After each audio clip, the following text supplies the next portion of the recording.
morning once again. Welcome back to ARC Salt Lake here at 8:30. We cover authentic, relevant, and community stories. We're going to take you back in time a little bit. But first of all, I want to introduce Rebecca Lafferty.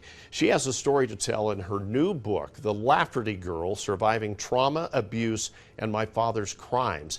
It's about growing up in a volatile and erratic family. Her father is Dan Lafferty, who was serving 2 life sentences for the murder of her aunt and infant cousin. And she now tells her story of surviving and healing from her traumatic upbringing. Thank you very much for being with us, Rebecca. And I'll issue a little bit of what I want to say is that I am kind of close to this story too. As a disclaimer, I grew up with Brenda, very close to her dad, so I know a lot about the case. But we want to focus on you and your story.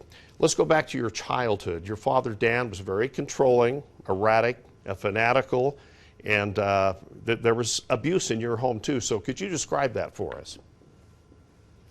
Yeah, well, he was raised in a very strict home himself. So I think that, and just combined with what he believed was the way of raising a family, where the mother should be under the man and the children are basically don't have a voice or an opinion. They're there just to serve. And, he kept us all in line that way. He used a lot of violence and force. And he once said to me he believed that he needed to break my spirit. And so that, he showed that many times. And I just saw a lot of violence and how he treated my mom. It was very, it was just hard. It was very traumatic, violent.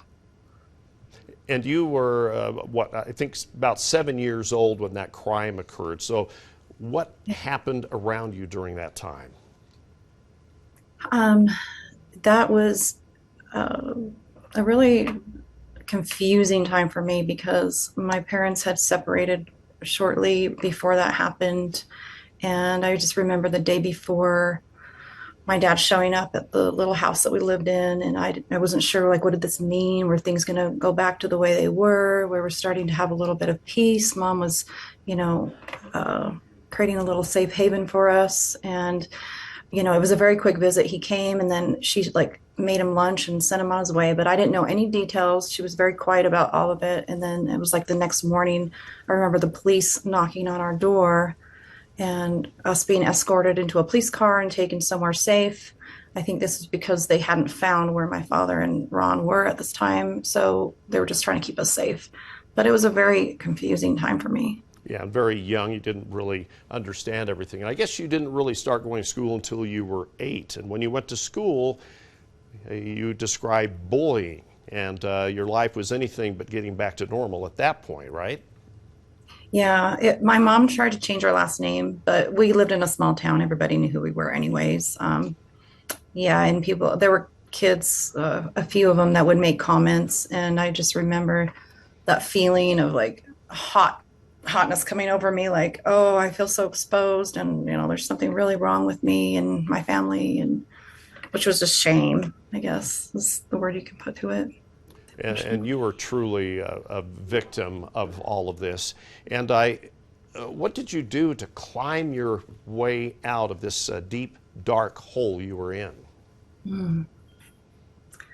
I have to say, my mom was a source for me of a strength. She was an example. She just kept going.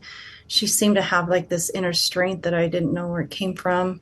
I had my own experience of strength when I would pray. So I would say it's my faith and